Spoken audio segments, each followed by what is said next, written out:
partir de agora, mais um Business Cast. Desta vez, a gente trouxe uma pessoa das artes, uma representante das artes piauienses. Eu estou falando de Fátima Campos, que é natural do município de União, que começou a pintar muito cedo, se profissionalizou no Rio de Janeiro, onde ela estudou artes plásticas. Depois ela teve uma temporada em São Paulo, retornou para Teresina e aqui ela é bastante conhecida, ela é renomada não só no Piauí, mas no Brasil todo. Por quê? Porque ela já expôs o trabalho dela em diversos estados, inclusive nos Estados Unidos. A gente está com ela aqui, eu quero dar um olá para você. Tudo bom, Fátima? Tudo bom. Quero agradecer por você chamar, porque é muito importante, né? Esse tipo de programa para que principalmente os artistas possam... um espaço, né? Para divulgar. Para realmente falar do seu trabalho. E para homenagear. Você está aqui como vamos tentar fazer uma homenagem justa a você. Obrigada. E eu queria saber, Fátima, eu disse aqui que você nasceu em União. Sim. E eu queria começar o nosso podcast, o nosso Business Cast, você falando um pouco sobre a sua vida, sobre as suas origens, sobre a sua infância. Como é que foi? Então, União era a cidade do meu pai, né? A minha mãe era daqui de Teresina, meu pai de União. Você é Campos e é Madeira Campos, Sou né? Campos.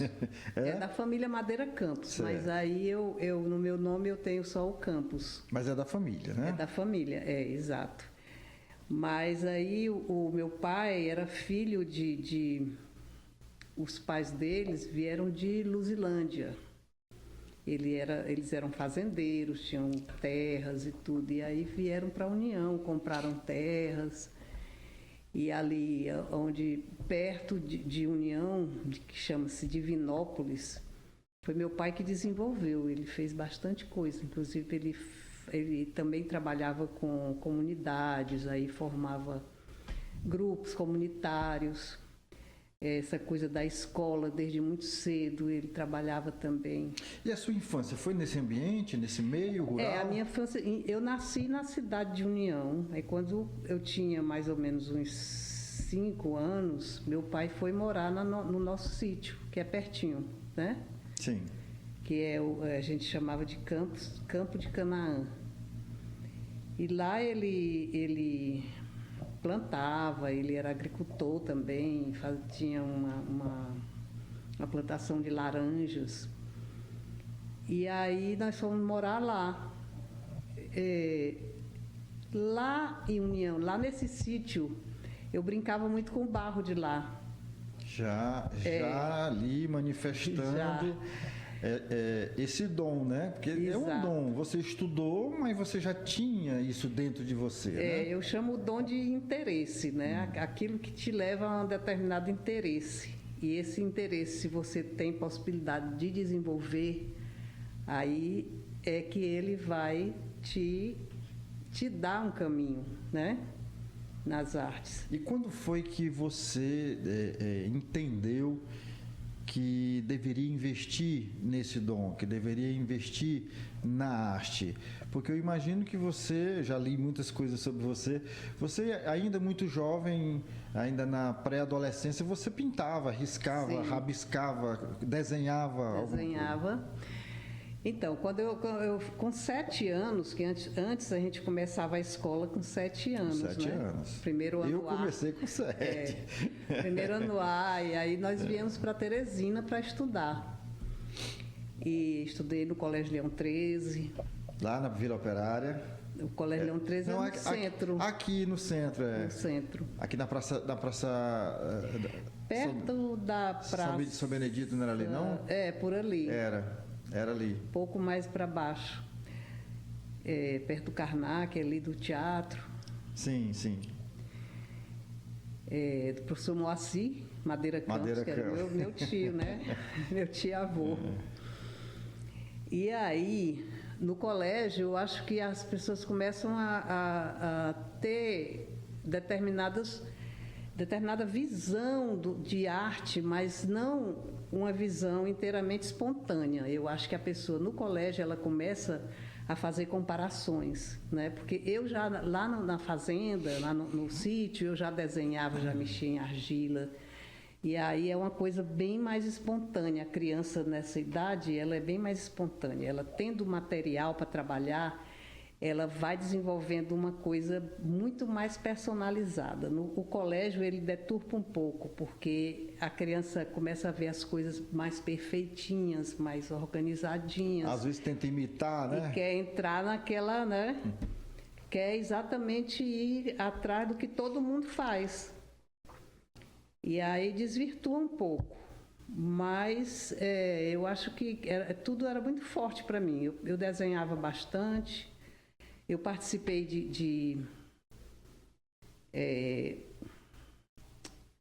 como é que eu digo? Uns concursos de pintura que tinha no colégio. Eu participei, ganhei. Das feiras, das amostras. Então tudo isso ia incentivando, né? E eu gostava muito de desenhar. Minha mãe era, assim, incentivadora número 1, né? Esses desenhos lá nos primórdios, qual era assim, a temática? Ela sempre foi muito coisa ligada à natureza, sabe? Tudo muito ligado à natureza e também alguma coisa figurativa. Mas eu ainda estava naquela fase, assim, de buscar a arte pelo exterior, pelo externo, entendeu? Que a gente se vai na segurança. Eu via muito o que vinha de fora nas revistas, e aí eu tentava copiar, tentava imitar, né? E aí, com o tempo, eu procurava sempre alguma coisa que pudesse me ensinar a evoluir. Eu queria evoluir e tudo. Teresina ainda era muito fraco nessa coisa de arte. Tinha o Colégio das Irmãs, que eles davam curso lá no Colégio das Irmãs, mas era mais para os alunos. Tinha a escola normal também. Mas nessa época o que se falava era o Rio de Janeiro, né? Foi quando se você quer ser artista, se você quer evoluir no seu trabalho, você tem que ir para o Rio de Janeiro, São Paulo, né? Tinha que... E foi aí que você foi? Foi aí que eu realmente consegui. Mas já foi assim, focada com relação à escola, à faculdade? Como é que é uma escola de arte? Como era? Não, quando eu fui no período das férias. E a minha intenção era passar os 3 meses de férias, né? Final de ano eram 3 meses de férias. A intenção era essa. Porque tinha uma certa dificuldade da minha mãe e meu pai me manter lá e tudo. Então, eu aproveitei as férias para ficar na casa de parentes e tudo, e ir atrás de alguma escola, algum curso, né? Quem me ajudou na época foi o Arfrânio Castelo Branco. Sim, pintor renomado também aqui do Piauí. Pintor renomado. Ele me ajudou porque ele conhecia muito. E como Belas Artes estava de férias também, né? Porque era uma escola... Era uma instituição de arte normal e entrava de férias durante um período. Ele foi atrás de alguém para que eu participasse de algum curso. E nessa época estava surgindo o Centro de Pesquisa de Arte, que foi uma coisa maravilhosa, que eu me considero assim abençoada por isso. Porque, na verdade, a Escola de Belas Artes, na época, ainda era uma coisa bem acadêmica, sabe? Cheia de regras, não tinha nada voltado para a arte contemporânea. O que eu queria é arte contemporânea. E essa escola, esse Centro de Pesquisa de Arte, se voltava para isso, para a contemporaneidade. Os professores eram artistas renomados, maravilhosos, Ivan Serpa, né? que ensinava no Museu de Arte Moderna, muito bem conceituado, um excelente professor. E eu fiquei lá durante 2 anos, né? Que foi o período também que ele adoeceu e faleceu. Então, Mas eu já, nesse período, já me sentia segura de tocar minha carreira sozinha. Já entendeu? sabia o que queria, o que fazer e já fazendo. Já fazendo.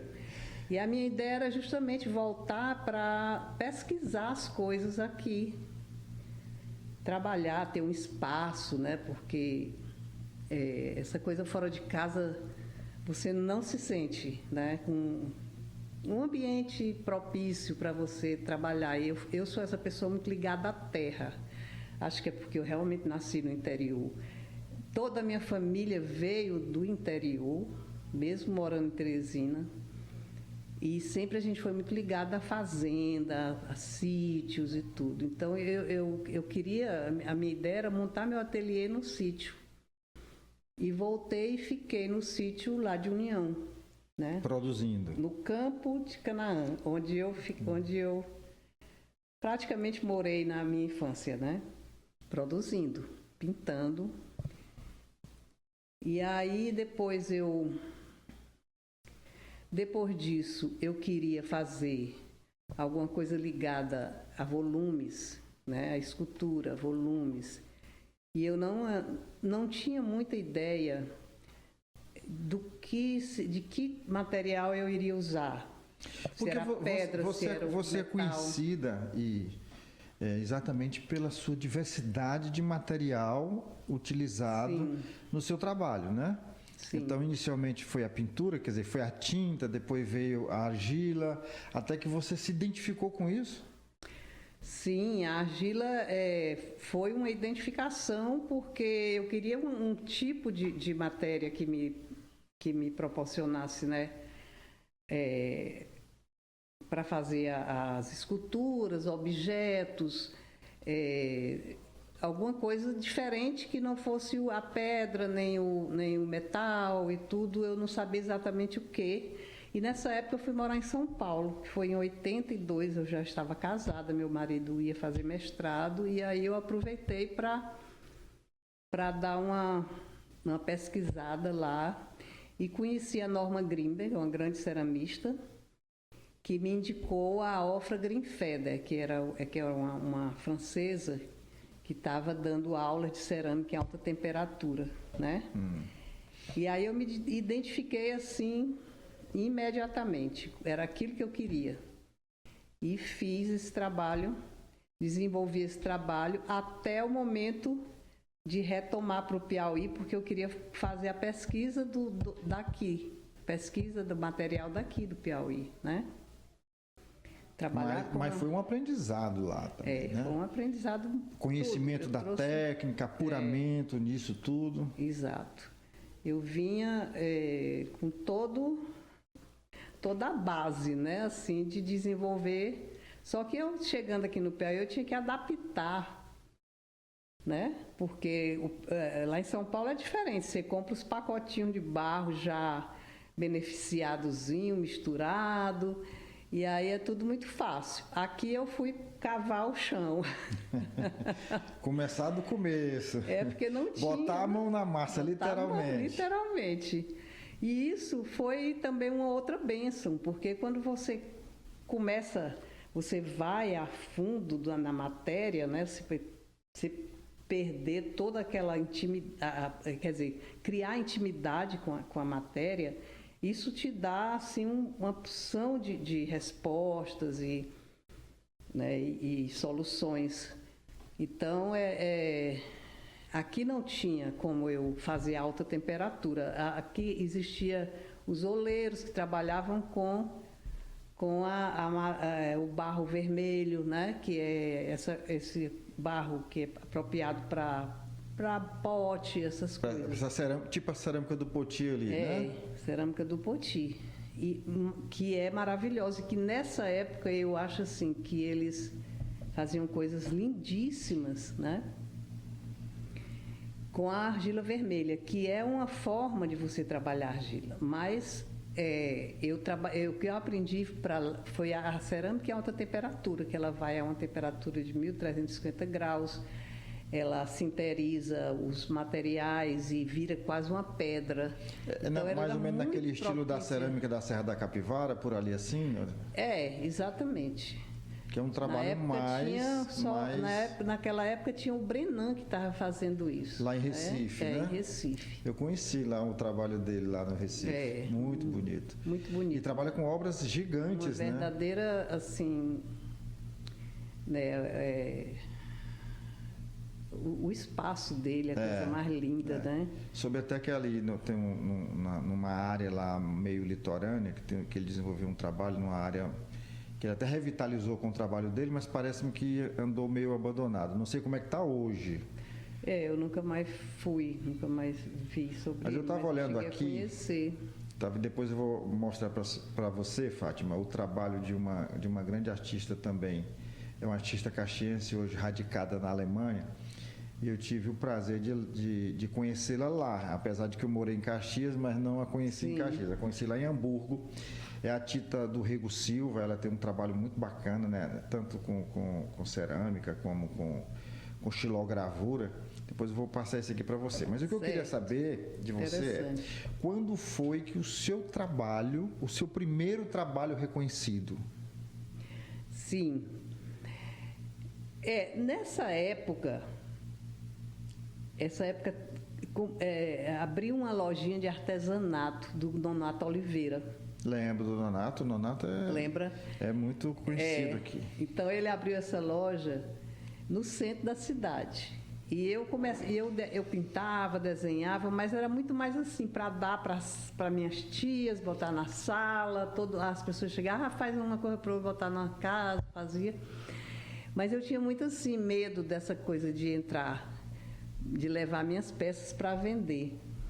E o meu irmão pegou um trabalho meu que eu tinha terminado, ele pegou escondido de mim, levou lá para a lojinha do Nonato Oliveira. Do Nonato. O Nonato amou, assim, ficou impressionado. Eu quero conhecer a Fátima, diga para ela e tudo mais, e colocou esse meu trabalho lá. Aliás, fazendo um parênteses aqui para falar do Nonato, eu encontrei o trabalho dele, muito interessante. Eu não me lembro exatamente onde foi, porque a gente pensa que o Nonato é um personagem de obras apenas aqui em Teresina, né?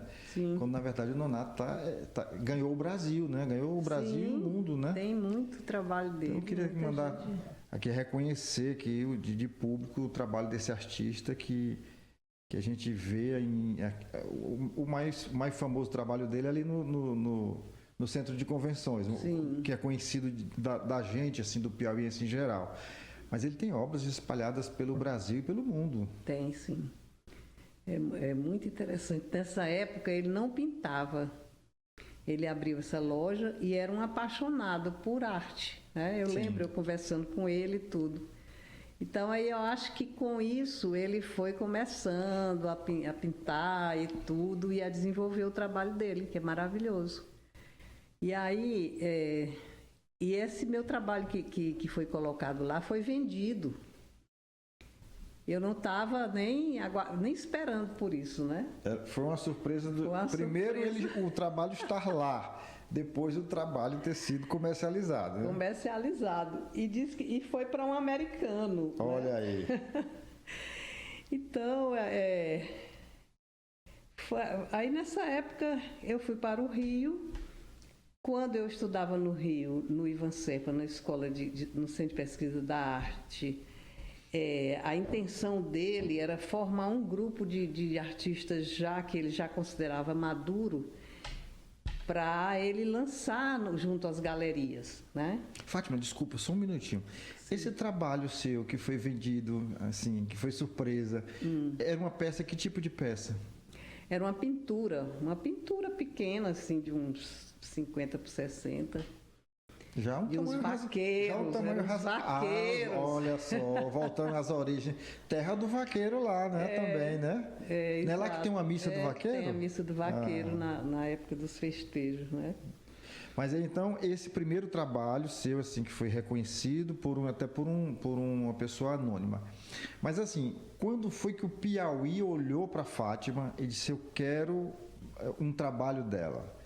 quando é que você teve um trabalho exposto e um trabalho vendido para... Porque a gente sabe que tem trabalho seu no Teatro 4 de Setembro, tem no shopping, né? Então, assim, quando foi que a Fátima começou a ser vista e reconhecida como artista plástica aqui? Pois é, então, quando eu voltei do Rio, né?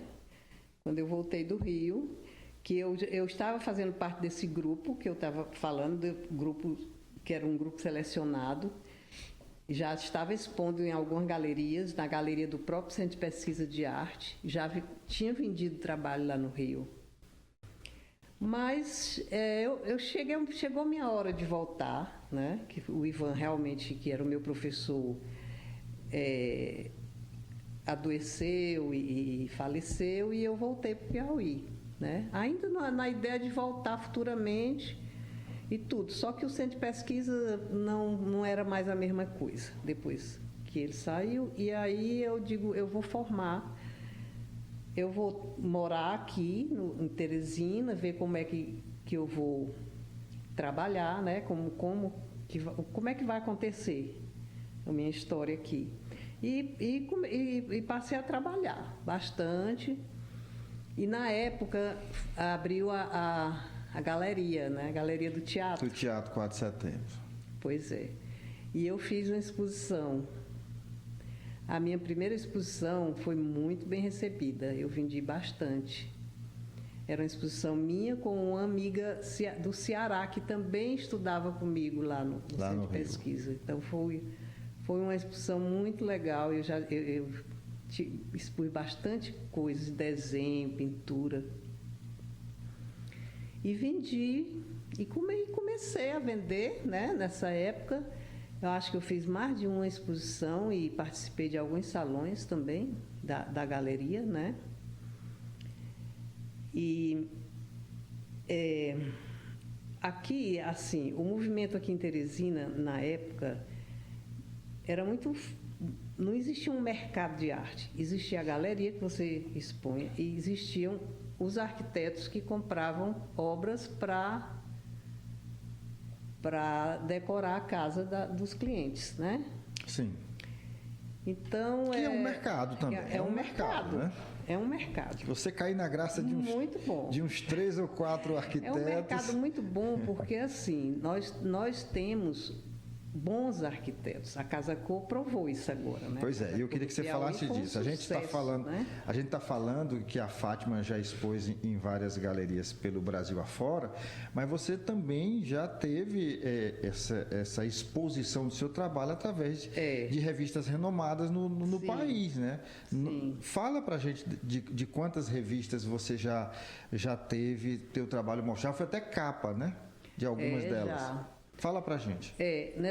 As revistas, elas surgiram mais na época lá em São Paulo, né? Quando eu voltei com o meu trabalho para São Paulo, já depois de ter trabalhado e ter desenvolvido o trabalho em cerâmica aqui no Piauí. Eu fui para São Paulo para tentar divulgar meu trabalho. E aí participei de algumas feiras, né? Feiras de design, tipo a ABUP, algumas feiras. Eu participei da ABUP nessa época, e com a Tereza do Carmo, que também é uma artista daqui, que trabalha com tapeçaria. A gente fez um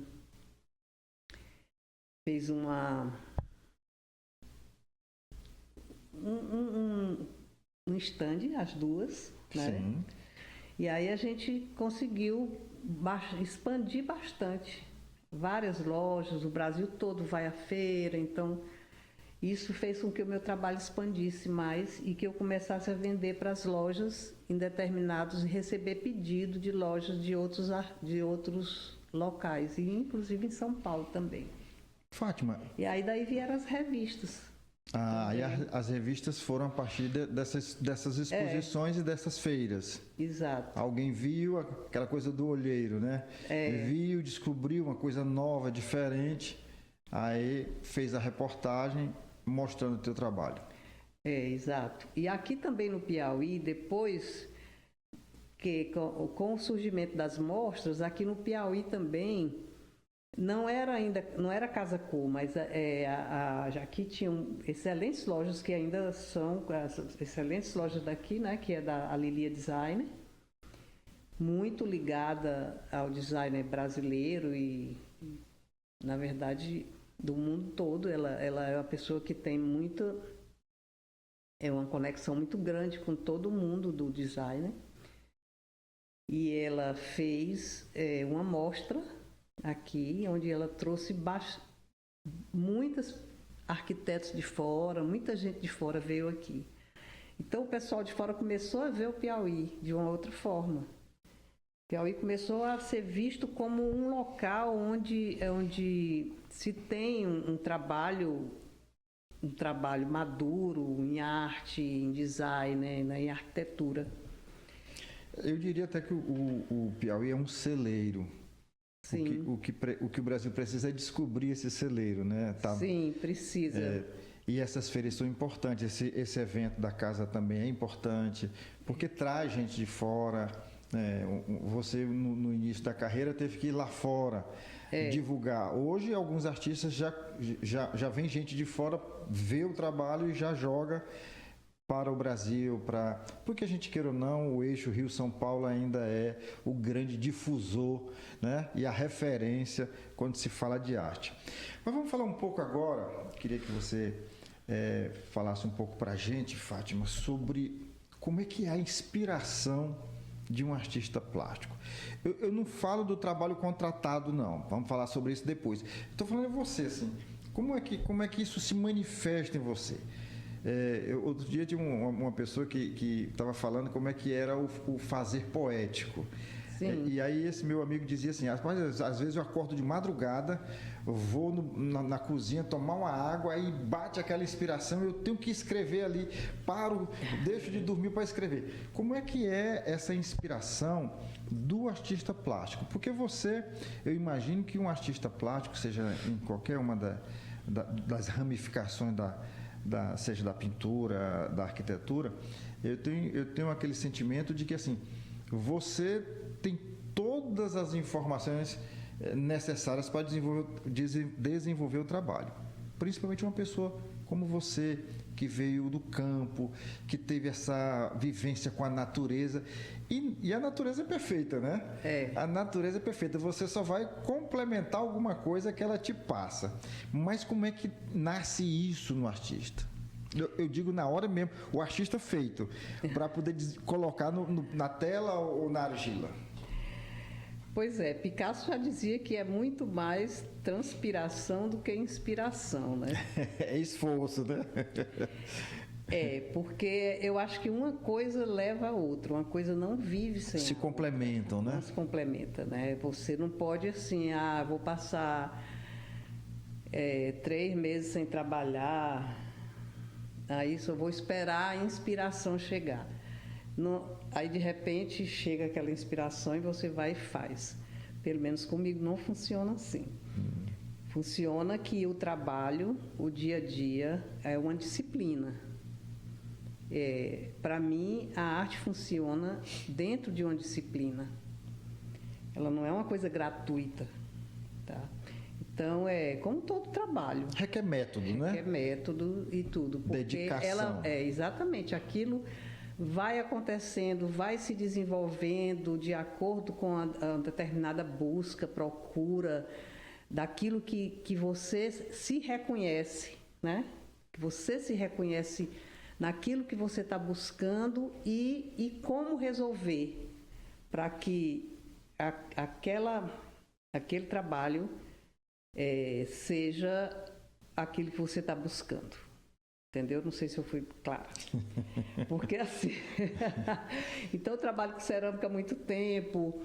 A cerâmica, o fato de eu ir atrás do barro, do chão, assim, e conhecer e pesquisar o barro de Você união. acha que esse contato que você tem desde ali, da busca do barro, isso isso termina, a palavra da moda hoje é conexão. Isso termina produzindo uma conexão maior com essa matéria-prima e dali surgir realmente da forma aquela matéria-prima. Porque você está atrás de alguma coisa, de descobrir alguma coisa, né? Quando você procura não aquilo que está ali para vender, para todo mundo usar, né? Você vai tentar descobrir o seu material e criar intimidade com aquele material, e o que você vai receber são coisas novas, são novas soluções, né? Para fazer um trabalho. Então, se eu pego uma argila que contém um pouco mais de óxido de ferro, aquilo já vai me dar um outro tom. Uma argila mais pura, ela já vai ser um pouco mais clarinha e você já pode trabalhar com isso, né? O trabalho da cerâmica, ela é exatamente, você trabalha as argilas, os óxidos, né? E as pedras, digamos assim, né? A gente trabalha o feldspato, o quartzo, tudo isso em granulações bem finas, vai te trazer de volta com a temperatura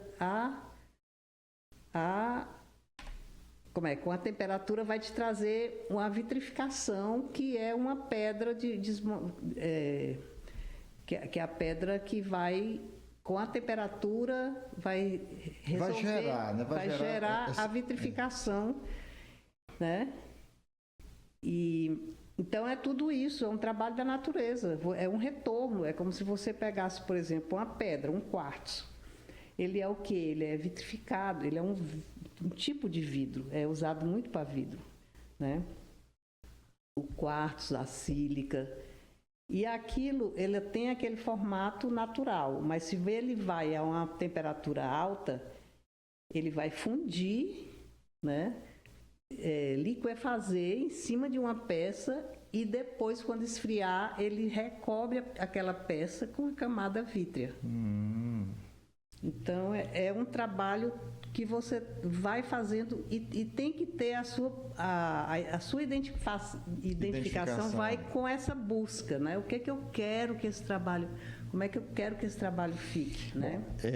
Eu fiz essa pergunta inicial já visando uma segunda pergunta, que é aquela coisa do trabalho contratado. Você é um artista que deixa fluir naturalmente o teu sentimento naquela peça, mas quando é um trabalho contratado que há um direcionamento, como é que funciona isso? O trabalho contratado, ele tem que ser em cima do que eu produzo. Ah, tá.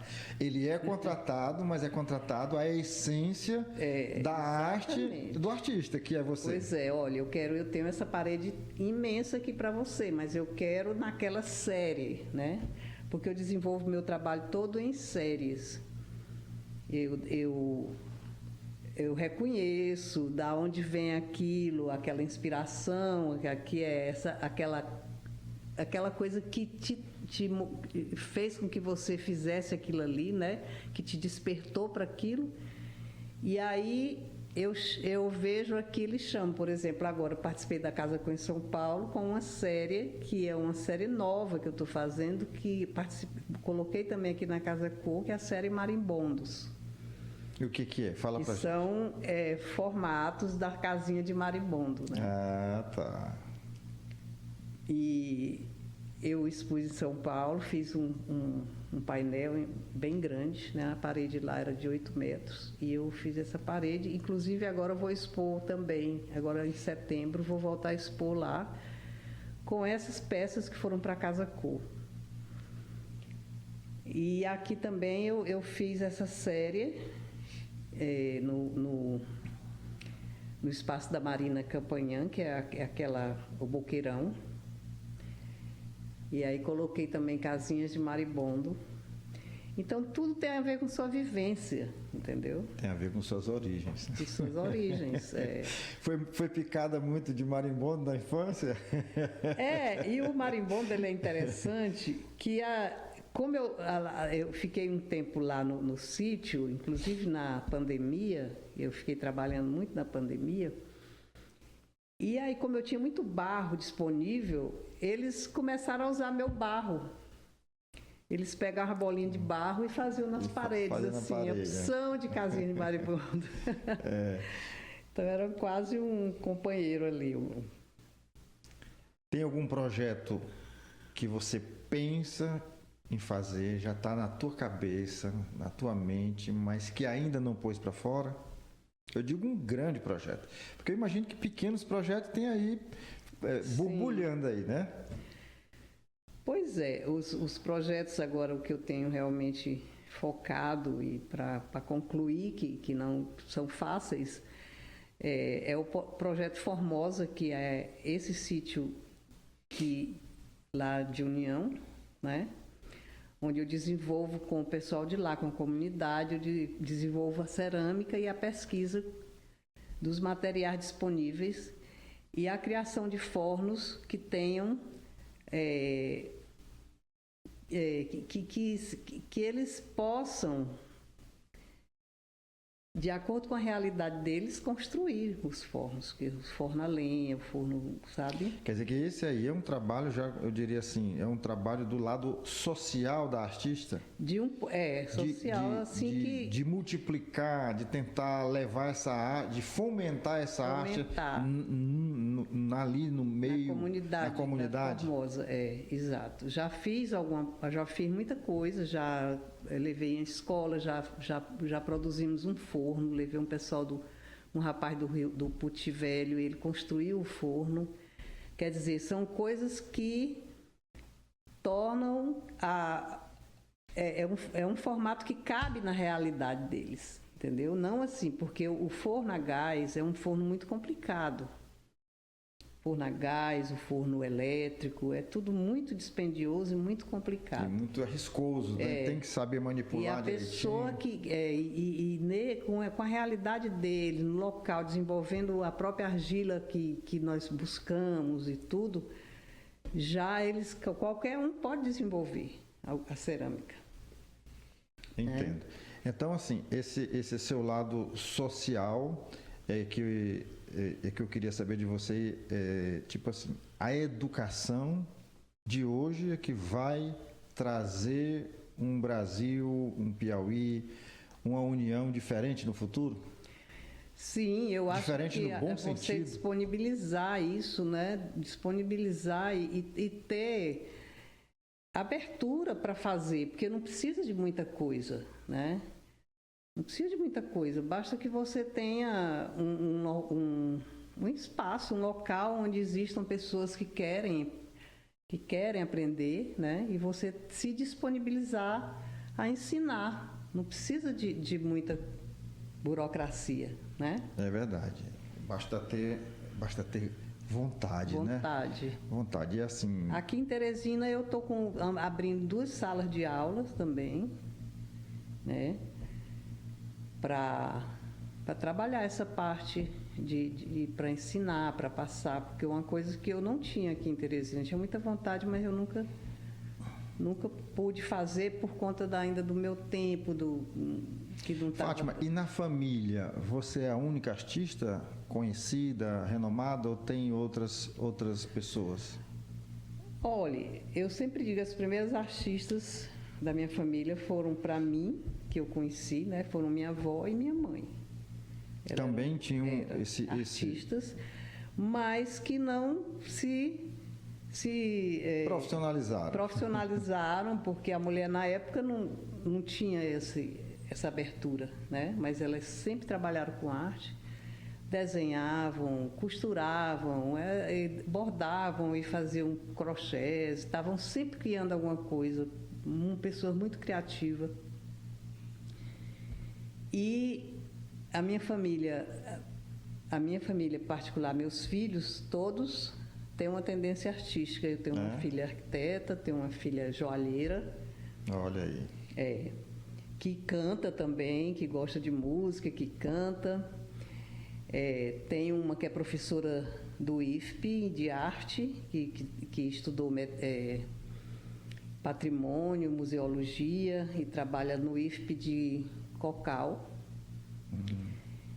lá em Cocal. E tenho o meu filho que na verdade, ele é ator e trabalha com cinema e faz roteiros e tudo mais. Trabalha com isso. Então você plantou uma sementezinha aí em várias áreas Pois das artes, né? todos Em vários saíram com... segmentos da arte. Pois é, só tem uma que que trabalha com administração, mas eu disse assim, para ela administrar esse monte de cabeça de artista. Eu lembrei agora de Botar uma no lugar. coisa da Bibi Ferreira, né? A Bibi Ferreira era filha do Procópio, né? Procópio Ferreira. E ela me contou, não, ela contou numa entrevista que ela concedeu, não me lembro qual foi a emissora, onde ela dizia que quando ela era criança, ela foi levada pelo pai, matriculada num colégio, salvo engano, de freira. E quando descobriram que ela era filha do Procópio, por ser um artista, ela foi expulsa do colégio, né? Meu Deus, Então, não sabia. graças a Deus que o Brasil mudou. E hoje Sim. os artistas são reconhecidos e os filhos dos artistas também, sejam eles artistas ou não. Então, assim, isso mostra uma grande evolução do nosso país. A gente ainda enfrenta uma série de dificuldades e preconceitos em várias áreas, mas assim, felizmente o artista hoje, nenhum artista no Brasil vai ter um filho recusado num colégio, seja ele de freira, de padre, de pastor, seja do que for, né? Pois é. E isso é um avanço. Isso é um momento, né? Que as mulheres sofreram muita discriminação nessa área, né? Sim. A gente está falando aqui de uma mulher, mas naquela época eram homens e mulheres, né? Agora, não resta dúvida de que a mulher sempre teve essa discriminação ao longo da vida aqui no Brasil. Não só no Brasil, acho que no mundo, o mundo todo você vê, os homens sempre dominaram na área das artes, né? E as grandes mulheres depois que foram abrindo esse espaço. As mulheres, normalmente, quando elas tinham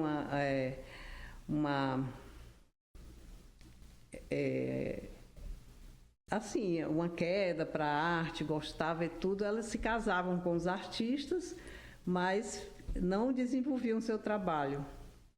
É verdade.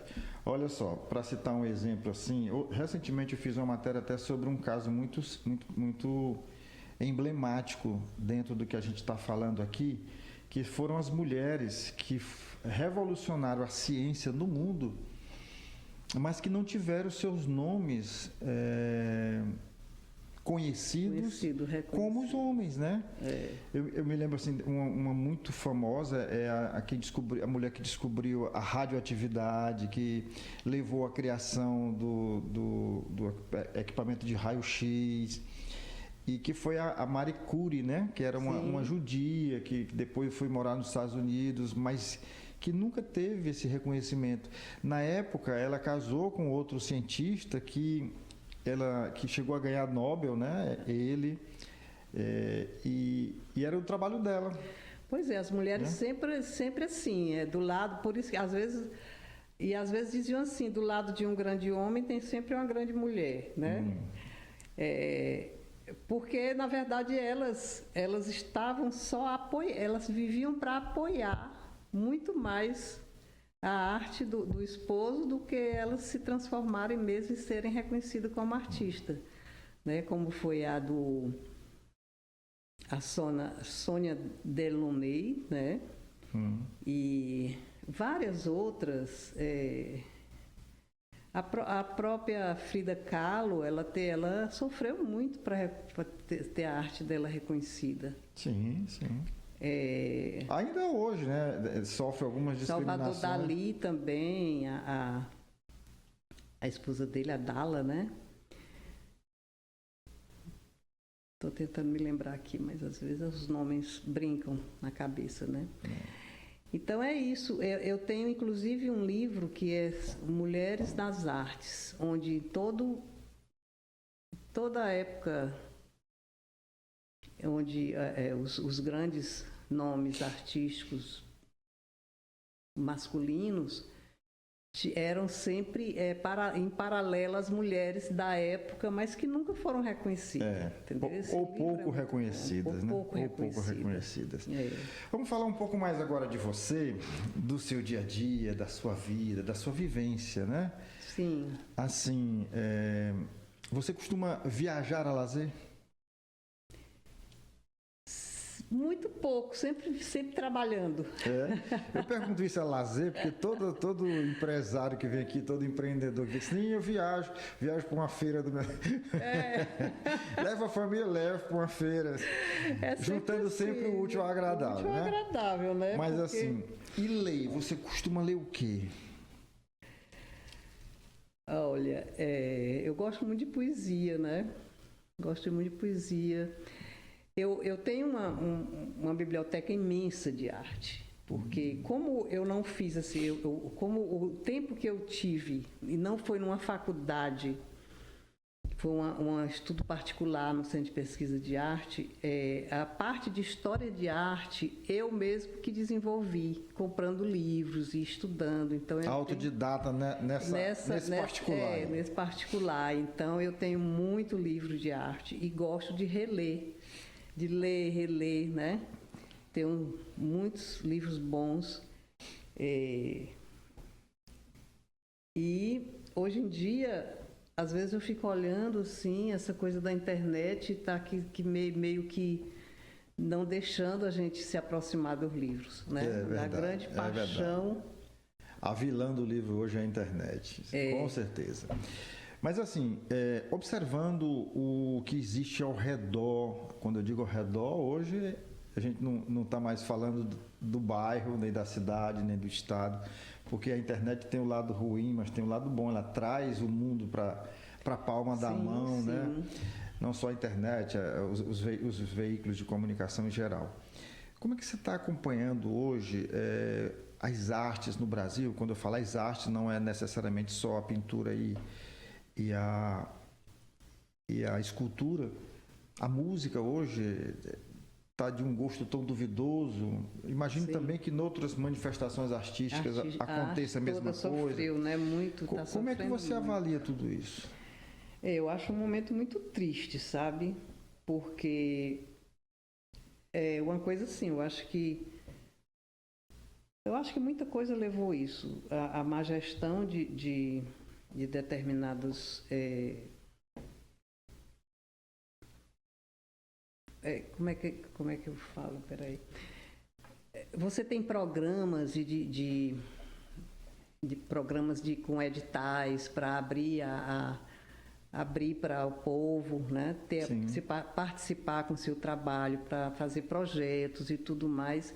Mas eu acho que isso a má gestão disso é um perigo para a arte, sabe? Você já tentou a Lei Rouanet alguma vez? Na verdade, eu já tentei, mas o meu trabalho não teve uma época em que não foi aceito. Eu fiz uns 2 projetos que não foram de exposições, que eu consegui ser aceita, mas foi um projeto assim, pequenos projetos para fazer um site, sabe? E estou fazendo um projeto, foi um projeto que o meu filho, porque ele está na área de cinema e ele realmente foi aprovado um projeto para ele fazer um documentário meu. Ah, tá. Então, essa é a história que eu tenho com essa coisa, porque eu tive algumas vezes tentado, mas eu não consegui porque a gente não consegue entender. Por exemplo, você tem nome, tudo bem, mas tem muitos artistas que estão começando e precisam da Rouanet e não conseguem também, né? Por outro lado, outros mega artistas em qualquer área que a gente colocar aqui conseguem aprovar projetos grandiosos, milionários. Sim. E a gente fica se perguntando. Eu até outro dia estava comentando com um amigo num programa de rádio que eu não sou contra a Lei Rouanet e nem contra um grande artista ter acesso a ela. Só que eu acho que a partir do momento que um grande... Eu não vou citar nenhum nome aqui para não cometer injustiça com outros.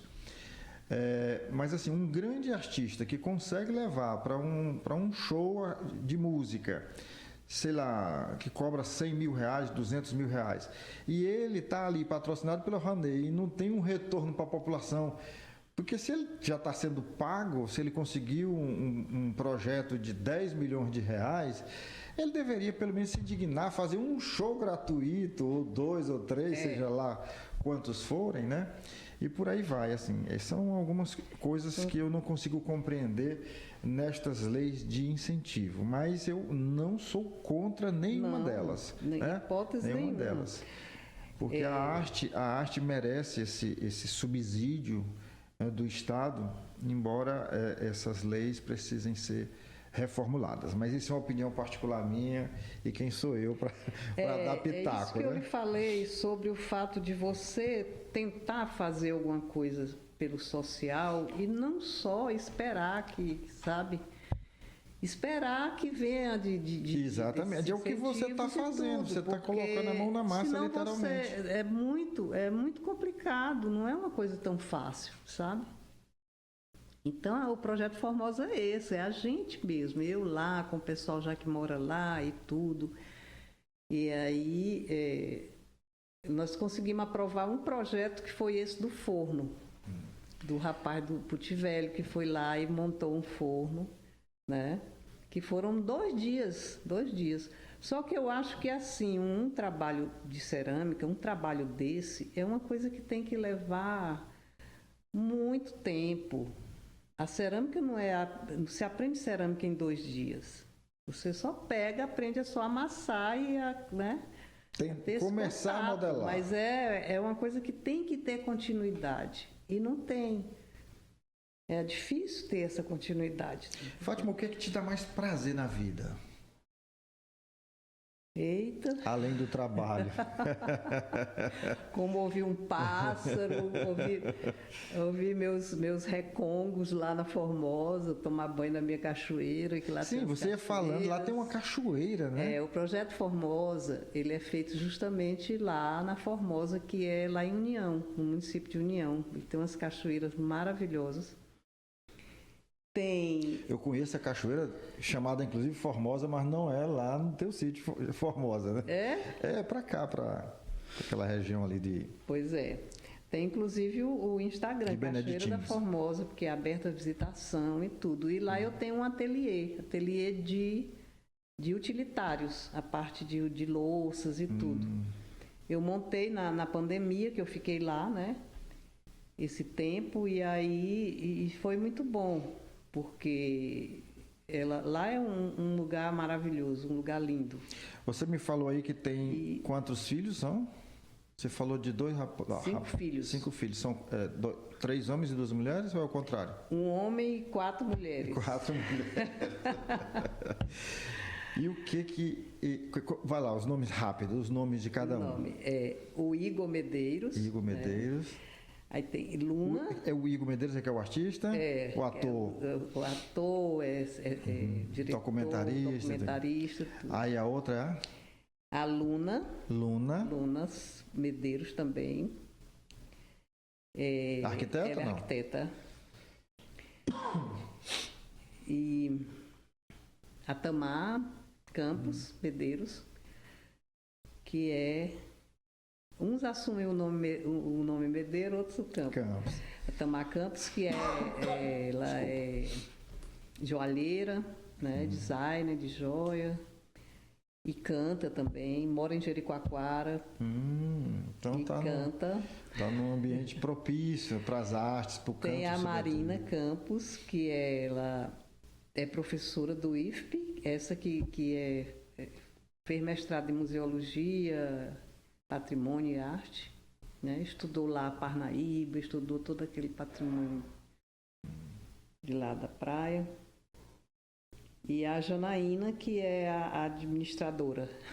Eu digo que ela que arruma a cabeça de todo mundo. Bom, e o que representa essa família para você? A minha base, né?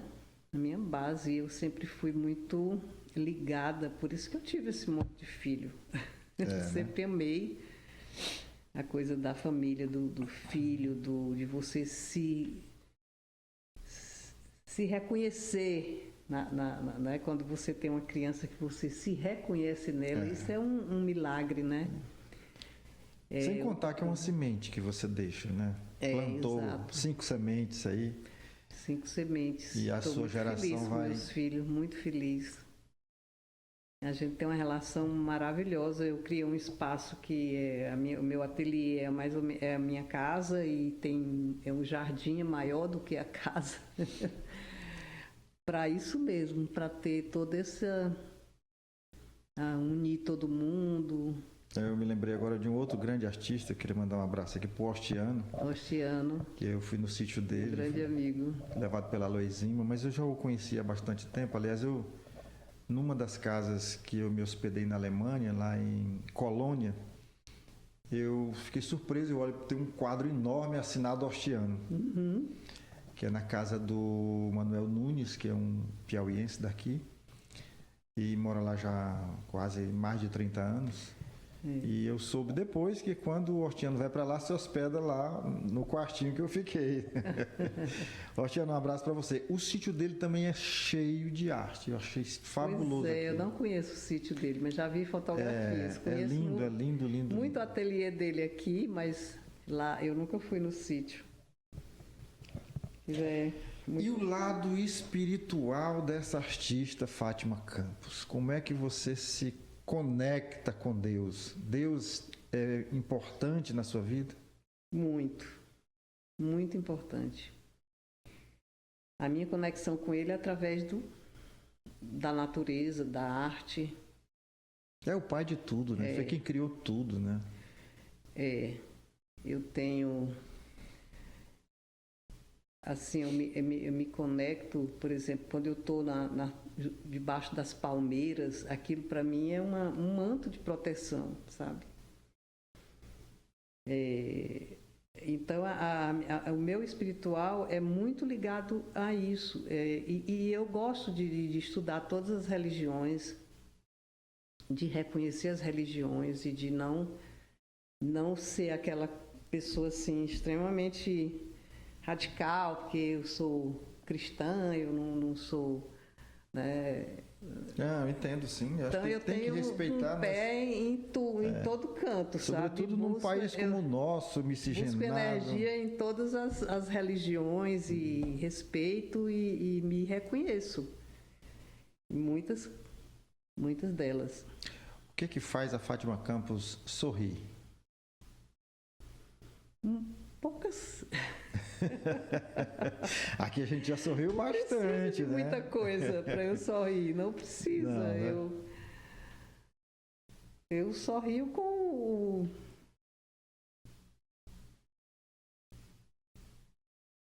o momento que te diz alguma coisa, alguma coisa que você vê, alguma coisa que você sente. Alguma coisa que te traz esperança, que te lembra coisas boas. Momentos agradáveis, né? Exato. E o que te faz chorar? A situação do ser humano. A falta disso, falta de humanidade, como ele está se transformando. O mundo está muito cruel, né? O que ele está buscando. É muito... É uma coisa sem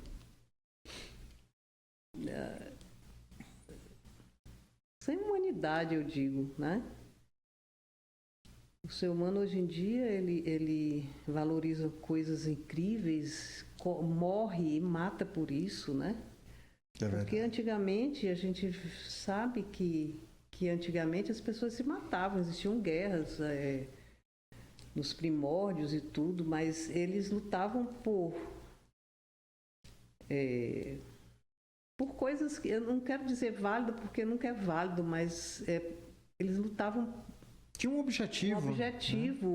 Uma causa, né? Lutavam uma causa pela nobre, família, na maioria das vezes. Lutavam pela família, lutavam pelo grupo, né? Por alimento, por tudo isso. E hoje em dia, não. Hoje em dia, o ser humano luta por por vaidade, sabe? Vaidades que não levam a nada, e se afasta do essencial, sabe? Por conta disso. Então isso é muito triste. Bom, mas nós vamos encerrar a nossa conversa, o nosso bate-papo aqui. Parece que eu estou na cozinha, né? Com você conversando. Muito gostoso, viu? Mas a gente quer encerrar com uma coisa alegre, com uma coisa boa, né? Não com tristeza. Isso aí foi só um momento para medir um pouco da sua sensibilidade, tanto para um lado quanto para o outro. E você foi muito bem quando respondeu. Eu acho que essa falta de humanidade é o que entristece, que faz chorar a mim também, né? Sim. Eu às vezes me pego chorando mesmo, literalmente, né, marejando os olhos, lacrimejando. Meu filho que disse que, papai, o senhor é muito bobo, eu tenho um menino de 6 anos. O senhor está chorando de novo? Por que o senhor está chorando? Porque eu me emociono até com ele, né? Com ele eu me emociono, assim, com a inocência dele, da criança. E quando eu vejo alguma maldade no mundo, a injustiça me incomoda. Acho que é por isso que eu sou jornalista. Sim. E é por isso que eu sou um jornalista diferente de muitos colegas. Porque eu costumo dizer que eu não tenho o lado, mas na verdade eu tenho, que é o lado da justiça, o lado do amor, o lado da sinceridade, da honestidade, o lado sobretudo, da questão de você ter uma coisa que é chamada coerência. E você ter discernimento por si, né? Por si, ter discernimento de escolher, não escolher assim como está hoje nessa dicotomia, essa coisa absurda, mas você ter o discernimento de enxergar as coisas. Ah, não, se eu sou desse lado, então não vou enxergar nada do outro, né? Aí fica. Não, que as pessoas tenham discernimento, né? É isso que eu busco, é isso que eu procuro transmitir através do nosso trabalho, né? Muitas vezes a gente já está incompreendido, acha que tem um lado, está defendendo. Não tem lado. Nosso lado é o lado, aqui no MOVE, é o lado do empreendedorismo, né? É o lado do desenvolvimento, é o lado da geração de empregos, é o lado de uma política tributária justa. E eu, particularmente, é exatamente o que eu acabei de dizer. É a questão da justiça, da coerência, da honestidade e de desenvolver um trabalho no jornalismo não para promover governos, mas para promover o desenvolvimento do nosso Estado. Porque se um Estado é desenvolvido, tudo mais vem. Vem o emprego, aí com o emprego vem o salário, com o salário vem a satisfação, aquela coisa do pai poder ser o provedor, né? Da mulher também poder ir ao mercado de trabalho. Então as coisas se desenvolvem tudo com trabalho e emprego. E isso só vem com geração de emprego através de uma política de desenvolvimento do nosso Estado. Porque o Estado, por si só, ele não produz nada. Quem produz os bens, os serviços e as riquezas é a sociedade organizada através da iniciativa privada, das empresas, das associações, né? E não o governo. O governo, na verdade, tira um pouco do que hoje eles acham que tira muito, né?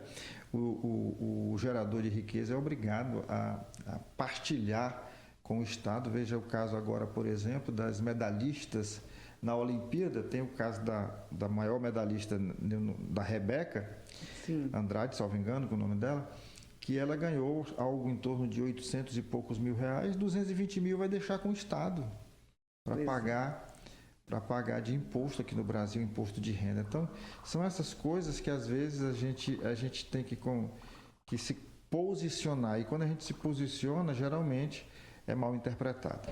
Mas aqui está a câmera do Business Cast, onde você pode se dirigir por 1 minuto para os seus amigos, para a sua família, para os seus conterrâneos, para as pessoas que admiram o seu trabalho, para os compradores da sua arte e para aqueles que gostam de você. Pois é, eu quero agradecer pela oportunidade, né, de estar me conectando com as pessoas que realmente admiram e têm me dado força, né, porque você ser artista num estado como o nosso, e você precisa de força, precisa disso, sabe? Precisa saber que vale a pena. E eu agradeço a minha família que me dá muita muita força também, e as pessoas que abrem determinadas portas e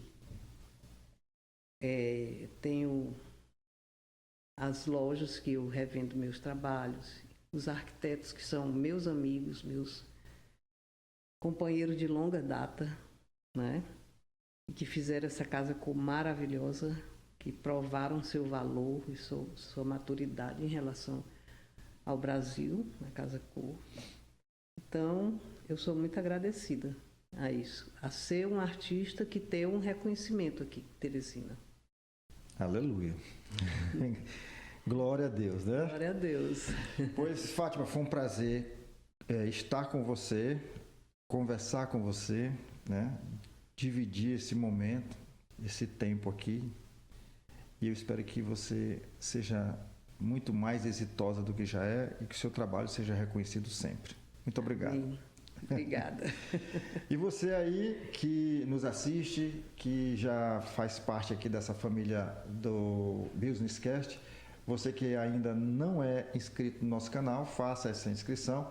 Você aproveita também para acionar o sininho para receber as nossas notificações e curte, comenta e compartilha essa entrevista, que é para o mundo conhecer o trabalho da Fátima. Até a próxima semana. Valeu, Fátima.